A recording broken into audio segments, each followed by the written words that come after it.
কখনো কি মনে হয়েছে আপনি অনেক দোয়া করছেন কিন্তু কিছুই পূরণ হচ্ছে না? মনের ভেতর কষ্ট, দুঃখ, বেদনা সব কিছু জমে আছে। হাদিসে বর্ণিত আছে, এক সাহাবী নবী করিম সাল্লাল্লাহু আলাইহি সাল্লামের কাছে এসে বললেন, ইয়া রাসূলুল্লাহ, এমন একটি দোয়া বলুন যা পড়লে আল্লাহ দ্রুত খুশি হন।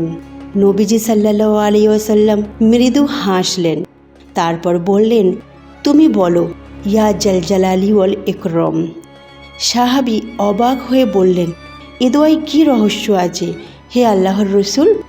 নবীজি উত্তর দিলেন, এ দোয়া হলো আল্লাহর গৌরব ও দানশীলতার প্রশংসা। যে একে আন্তরিকভাবে পড়ে আল্লাহ তার দিকে তাকাতে কখনো দেরি করেন না।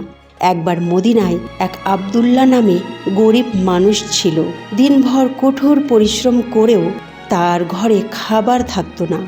একদিন এক বন্ধু তাকে বলল, ভাই, তোমার মুখে আমি সব সময় অভিযোগ শুনি, তুমি কি কখনো ইয়া জালজালালি ওয়াল ইকরাম পড়ে দেখেছ? আবদুল্লাহ অবাক হয়ে বলল, এই দোয়াটি আবার কি? বন্ধুটি জানালো, এই দোয়া মানে, হে মহিমা ও দানশীলতার অধিকারী আল্লাহ, কেউ যদি তা পড়ে আল্লাহর দরবারে দোয়া করেন, আল্লাহ তার জন্য এমনভাবে রহমতের দরজা খুলে দেন যা মানুষ কল্পনাও করতে পারে না। সেই রাতে ক্ষুধার্ত অবস্থায় আবদুল্লাহ চোখ বন্ধ করে কাঁদতে কাঁদতে বলতে লাগলো, ইয়া জালজালালি ওয়াল ইকরাম।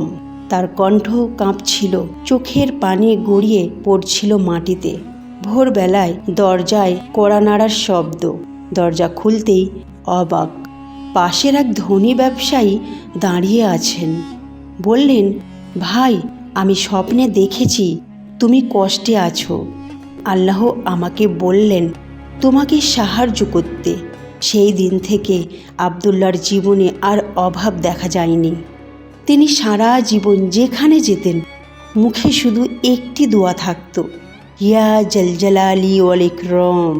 নবী করিম সাল্লাল্লাহু আলাইহি ওয়াসাল্লাম বলেছেন, তোমরা দোয়ায় ইয়া জালজালালি ওয়াল ইকরাম বেশি বেশি বলো, কারণ এটি এমন দোয়া যা আল্লাহর খুবই প্রিয়। এই দোয়া আল্লাহর সন্তুষ্টি অর্জনের অন্যতম। বিপদে পড়লে এ দোয়া পড়লে আল্লাহ সহজে সাহায্য করেন। রিজিক, মানসিক শান্তি ও দোয়া কবুলের বিশেষ উপায়। বন্ধুরা, আজ থেকে 1 মিনিট হলেও প্রতিদিন এই দোয়াটি বলবেন, ইয়া জালজালালি ওয়াল ইকরাম। আপনাদের দোয়াগুলো ধীরে ধীরে কবুল হতে শুরু করবে, কারণ আপনি ডাকছেন সেই মহান সত্তাকে, যিনি গৌরবেরও মালিক, দানশীলতারও সম্রাট। যে এই দোয়া পড়ে আল্লাহ কখনো তাকে একা রাখেন না। তো প্রিয় দর্শক, আজকের এই মহামূল্যবান দোয়াটি সম্পর্কে আপনারা জানলেন, তো অবশ্যই প্রতিদিন জিকির করতে থাকবেন। আল্লাহ আপনাদের উপর সন্তুষ্টি হবেন আর আপনাদের আশা পূর্ণ করবেন। আসসালামু আলাইকুম ওয়া রাহমাতুল্লাহি ওয়া বারাকাতুহু।